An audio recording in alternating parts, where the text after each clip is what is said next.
Nous sommes de retour sur Direct Investisseur en compagnie de Marc Daguerre de Daguerre Trading. Bonjour Marc. Bonjour Lucie, rebonjour Lucie, bonjour Antoine. Bonjour Marc. Et oui, parce que vous étiez avec nous ce matin sur Direct Marché. Vous nous disiez qu'il est bien que la tendance restait haussière sur les marchés parce qu'on avait eu ce petit gap haussier à l'ouverture et puis finalement qui se comblait. Alors là, finalement, on est en hausse. Ah oui, on est en belle hausse. On est à 5092 points sur le CAC alors qu'on avait ouvert vers les 5045. Après une clôture vendredi à 5034. Donc finalement, voilà, on reste haussier ce matin. On va revenir sur la performance des indices. Comment est-ce que quel est votre regard vous aujourd'hui sur les indices? Alors, mon regard sur les indices en général et le CAC donc en particulier reste à peu près le même, à savoir, je pense qu'aujourd'hui il y a une espèce de carpe diem des marchés en fait. Même un carpe diem assez grandiloquent qui veut qu'en fait on ne se pose pas vraiment la question du lendemain, puisqu'on sait qu'il y a la Grèce, qu'il y a les taux aux États-Unis, etc., et qu'on joue la hausse au jour le jour. C'est ce qu'on voit encore aujourd'hui d'ailleurs, puisque là le gap haussier a été significateur d'un mouvement, d'un potentiel assez intéressant.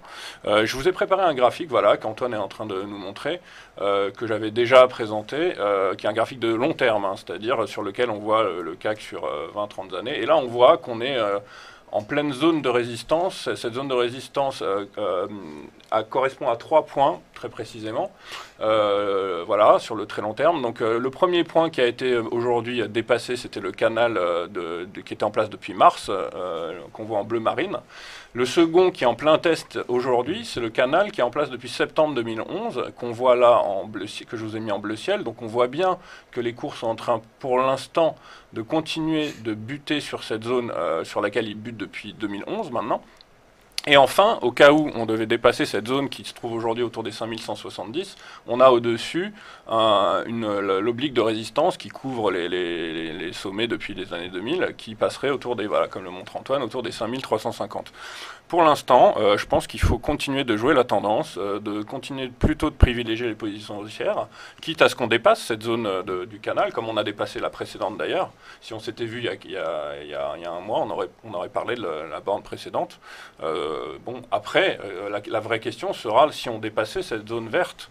Là, si on prend votre graphique, finalement, on a l'impression que le prochain mouvement, c'est un mouvement baissier. Alors, si on veut avoir foi en ces résistances, maintenant des résistances sont des zones indicatrices en fait. C'est-à-dire qu'elles vous disent, voilà, attention, sur ces niveaux-là, on peut avoir un retournement des prises de bénéfices. Ça ne veut pas dire qu'elles font foi tout le temps. Je veux dire, une zone de résistance n'est pas toujours amenée à jouer son rôle justement de résistance. Elle est amenée à nous indiquer qu'on est dans une zone importante. C'est-à-dire que si on dépasse cette zone-là, on pourra avoir derrière un potentiel très intéressant. Alors Marc, on a vu la semaine dernière que le test des supports plutôt court terme, à 4945, 4935, ont été testés et on a eu un rebond vraiment significatif. Ce matin, on voit qu'on est toujours en belle progression. Pour vous, jusqu'où on peut aller? Donc on peut aller jusqu'à 5350, c'est votre objectif de moyen terme? Dans un premier temps, j'ai la borne haute du canal qui est autour des 5170 et je pense qu'on peut y aller. Si on dépasse cette zone, oui, mon prochain objectif est entre 5350 et 5375, absolument, si on la dépasse. Donc ça nous laisse un petit peu de marge finalement, là vous êtes quand même bien haussier. Et finalement, donc, du coup, cette résistance dont vous avez parlé, si l'on en croit votre graphique que l'on voyait tout à l'heure à l'écran, où on pourrait penser finalement que le prochain mouvement est un mouvement de baisse, et bien vous pensez que finalement on va aller au-dessus, on va dépasser cette résistance? J'ai alerté sur cette zone de résistance, mais je préfère pour l'instant continuer de jouer la hausse. Alors il y a des valeurs que vous suivez, notamment Morel et Prom, et également Pernod Ricard sont des valeurs que vous suivez régulièrement. Vous donnez des stratégies sur les turbos, parce que c'est vraiment votre spécialité. Qu'est-ce que vous pouvez nous dire sur ces deux valeurs? Alors oui, je suis en gros un portefeuille d'environ 200 valeurs qui sont des valeurs sur lesquelles je peux jouer des turbos. Et effectivement, comme vous l'avez dit, en ce moment, on est positionné sur deux valeurs que j'ai sélectionnées pour vous. Alors pourquoi j'ai sélectionné? D'abord pour deux raisons. Pour montrer que parfois, quand on est dans des marchés en tendance ou pas en tendance, on peut toujours trouver au cas par cas des stratégies haussières et des stratégies baissières qui fonctionnent. C'est-à-dire que le marché c'est pas parce qu'on est dans un marché plutôt haussier que toutes les valeurs montent. Je vous ai pris 2 turbos qui sont intéressants en termes techniques, parce qu'effectivement, là, alors on a Pernod sur lequel on est rentré effectivement il y a un peu plus d'1 mois maintenant, en mi-février. Bon, la hausse est un peu poussive, certes, mais pour l'instant, voilà. On fait de nouveau plus historique hein, sur Pernod Ricard. On en a fait la semaine dernière, donc une valeur très, très forte hein, dans le CAC 40. Oui, qui a été, je crois, en pole position du CAC la semaine dernière, je crois vendredi. Alors là, ce qu'on peut voir sur le graphique, si on regarde le graphique, voilà. Là, ce qui est intéressant, d'abord, on a un canal qu'on voit bien en bleu marine haussier, au sein duquel la valeur évolue depuis maintenant mars 2009. On voit que ce canal a notamment sur sa borne de support très souvent joué son rôle, puisque là, les flèches vertes nous indiquent le nombre de fois où les cours sont venus rebondir sur ce niveau. On voit qu'on a des figures techniques de continuation. En bleu, ce sont les flags, et en gris, les triangles qui fonctionnent également. Et puis, lorsqu'on a dépassé cet overlap de 95, qui avait arrêté les marchés à 2 reprises, on a généré un nouveau potentiel de hausse, qui nous a fait, nous, rentrer sur un turbo après la petite phase corrective qu'il y avait eu à ce moment-là. L'objectif théorique est autour des 128. Maintenant, on ne va pas attendre d'être à 128 sur le turbo, puisque le turbo est autour des 30% aujourd'hui. Je pense qu'à partir du moment où il est dans les 40-50%, on le sortira. Mais ça reste un graphique et une valeur assez solide, comme le disait Antoine, ça reste une valeur défensive assez solide, effectivement. On voit que sur votre graphique, vous avez pris une position à l'achat du turbo le 18 février dernier. Donc, même si vous êtes rentré à peu près plus d'1 mois sur la valeur, est-ce qu'on peut toujours rentrer sur les cours actuels sur Pernod Ricard? Oui, je pense qu'on peut toujours rentrer, en tout cas sur des turbos, puisque je pense qu'avec les nouveaux plus hauts qui ont été faits et l'invalidation de ce petit début de correction qui avait eu lieu, vous voyez là sur les derniers jours, je pense qu'effectivement ça a généré un nouveau potentiel de hausse sur un titre en plus qui est quand même assez solide. Donc je pense qu'on pourrait, pour des court-termistes, toujours rentrer en visant les 120, 128. Donc 10, 20 euros. Oui, il y a encore un gros potentiel de hausse. Ouais, je pense. Vous nous disiez que vous aviez donc plusieurs stratégies qui étaient possibles dans ces marchés, d'avoir des stratégies à la fois haussières et des stratégies aussi à la vente. Du coup, est-ce que vous pouvez nous parler d'une valeur qui serait très bonne finalement, qui serait bien à vendre en fait? Alors la valeur que j'avais sélectionnée, est-ce qu'elle est toujours bonne à vendre? On va voir ensemble avec le graphique. Je pense qu'il y a peut-être encore moyen de... Voilà, donc l'autre valeur que j'ai sélectionnée, c'est Morel. Alors Morel et Prom.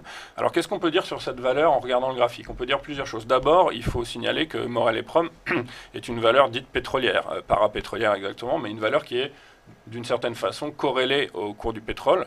Et on l'a vu ces derniers temps avec les forts mouvements qu'il y a sur le cours du pétrole. Les valeurs pétrolières ont très souvent été soit en tête, soit en baisse des indices, à savoir Total, Technip sur le CAC ou CGG, Morel et Valourec par exemple sur la SBF, en fonction de l'évolution des cours du pétrole.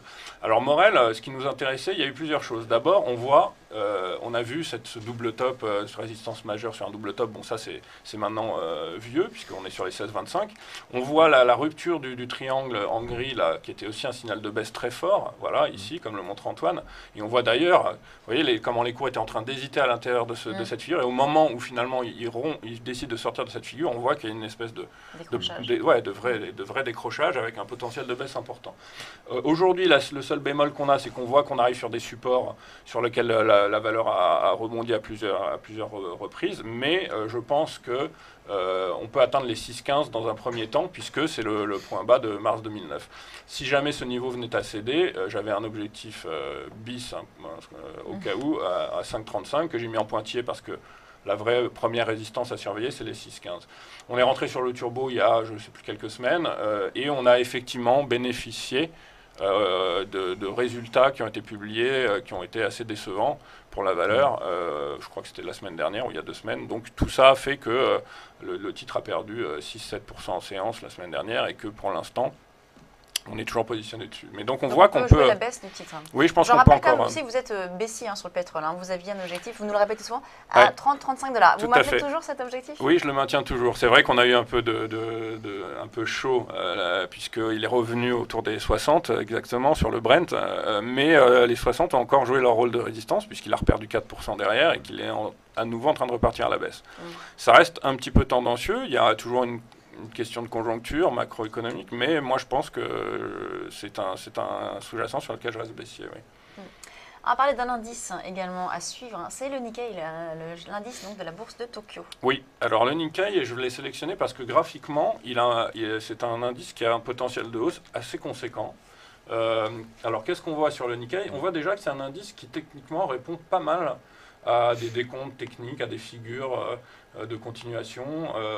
Qu'est-ce qu'on voit ici d'intéressant? Alors, le vrai signal qu'on voit, c'est cette oblique que je vous ai mis de résistance en bleu marine, voilà, comme la montre Antoine, sur lequel les cours ont buté 3, 4, 5, 6, 7 à 7 reprises depuis les années 90.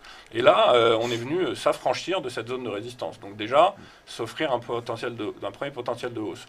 Par la suite, on voit qu'on est sorti également en même temps à la hausse d'un triangle que je vous ai mis en gris de consolidation là, voilà. Donc ça, c'est deux éléments techniques qui sont assez importants et qui engendrent notamment normalement un potentiel de hausse qui pourrait théoriquement, je dis bien théoriquement, le calcul de l'objectif de la sortie du triangle amènerait l'indice Nikkei sur les 30 000 points, c'est-à-dire 10 000 points au-dessus de ce qu'il est là. Alors ça peut paraître beaucoup, voire exagéré, mais lorsqu'on était à 10 000 et qu'on est sorti de ce flag en bleu ciel, on n'aurait pas donné grand-chose en se disant qu'on allait être quelques mois après à 20 000. Ça fait un potentiel d'appréciation d'une cinquantaine de pourcents oui. sur le Nikkei. C'est vrai que c'est un indice qui a très bien performé ces dernières années. Depuis le début de l'année, on est à déjà plus de 10% de progression. Cet objectif de 30 000, vous l'avez à quel horizon de temps? Je dirais c'est un objectif qui peut être atteint sur les 6 mois, 1 an, je pense. Ah d'accord. Oui, je pense. Okay. Sachant que oui, le Japon est toujours dans un quantitative easing. Oui, on a toujours une politique monétaire accommodante au Japon. Oui, ce sont les premiers acheteurs sur le marché en général, en plus. Donc oui, je pense qu'il y a moyen de... Bon, alors maintenant, il faut juste faire attention à une chose qui est de toute façon valable... quand on est sur les marchés, de temps en temps, et notamment quand on regarde les indices, il y a des périodes qu'on appelle de crise où d'un seul coup tout se retourne en même temps. On n'en est pas là aujourd'hui pour l'instant. On voit bien en plus, on note toujours cette décorrélation Europe-États-Unis qui est assez intéressante, puisque l'Europe continue de surperformer les États-Unis de façon assez surprenante.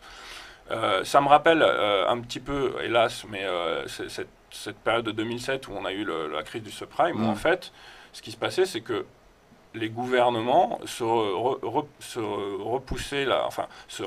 transmettaient ce qu'on appelle la patate chaude, entre guillemets. C'est-à-dire qu'en fait, chacun, à tour de rôle, refusait de voir la vérité en face, en se disant, je ne veux pas que ce soit moi qui dise qu'on est dans une période difficile, qu'il y a des emprunts aux États-Unis qui sont excessifs, etc. Est-ce qu'on n'est pas dans cette phase-là où on se dit, on va continuer à chaque fois de nier l'évidence, parce que beaucoup de gens s'attendent à cette évidence, c'est-à-dire un retournement baissier. En attendant, moi je continue de penser qu'il vaut mieux rester dans la tendance. Et effectivement, le Nikkei est un indice qui présente un potentiel intéressant. Le gaz naturel. Alors, le gaz naturel, c'est vrai qu'on était, on l'a dit souvent, on était totalement en dehors de l'effet saisonnier qu'on a d'habitude. Oui. Et il évoluait de façon totalement différente de ce qu'il a l'habitude de faire. Aujourd'hui, on en est où? Alors, le gaz naturel, c'est un graphique qui, techniquement, présente aussi un potentiel de baisse intéressant. Et c'est voilà, on le voit là, comme nous le montre Antoine. On voit que c'est un graphique qui est inscrit dans une tendance baissière, j'allais dire pratiquement sans appel. On a inscrit ici un décompte idiotiste de vagues depuis les plus hauts. Si on resserre un petit peu le graphe, on va le voir. Voilà. Donc là, on voit que depuis décembre 2005, on peut faire un décompte en 5 temps assez baissier, où les phases de consolidation, c'est-à-dire de rebond technique, prennent place ce qu'on appelle en ABC, c'est-à-dire de façon très classique. On le voit sur la vague 2 là-bas, on le voit sur la vague 4 qui est aujourd'hui terminée. Donc on attend cette vague 5 qui devrait mener les cours du gaz naturel autour des $2, effectivement. Je ne vois pas ce qui pourrait arrêter le marché là, même si on est sur une zone de support à 2,6 qui joue son rôle pour le moment, mais comme vous le dites, pas d'effet saisonnier d'hiver, etc. Un sous-jacent, une matière première qui est quand même pas mal corrélée à ce qui peut se passer en Russie et qui est un gros producteur de gaz. Et on sait très bien qu'avec la conjoncture, ce qui se passe en Ukraine, etc., tout ça fait que ça reste un sous-jacent sur lequel je pense qu'on peut jouer la baisse pour encore quelques mois. Quel est votre objectif sur le gaz naturel? Je pense qu'on va atteindre les deux facilement et je suis même pas sûr qu'on n'aille pas plus bas. Et si on enfonce les deux, mon objectif principal se trouve à 1,60. Ah, 60, oui, donc il y a encore un petit potentiel de baisse donc, sur le gaz naturel. Voilà, donc Antoine, une petite je crois que c'est question. terminé, non me semble-t-il. Non, mais pour revenir sur le gaz naturel, c'est vrai qu'on est tout de même à 2,60. Hein. Si vous avez un objectif à 1,60, ça fait une baisse de près plus de 60%. Donc c'est vrai que bon, ça va peut-être pas se faire dans l'heure qui suit. Mais effectivement, on a des cours du gaz naturel qui suivent les cours du pétrole et qui sont mal orientés depuis maintenant plusieurs mois. Oui. Voilà. Merci Marc. Merci à vous. Donc on a su bien donc, la baisse de Morel et Prom, la hausse sur Pernod Ricard et également donc, le CAC avec cette tendance toujours haussière que vous suivez. Et donc surtout le Nikkei est à 30 000. Vous faites fort, hein. On verra, on reviendra ensemble. Vous aimez bien les effets d'annonce. Ouais, j'aime bien me mouiller. Merci beaucoup Marc Daguerre de Daguerre Trading. On marque une pause, on se retrouve dans quelques instants sur Direct Investisseur.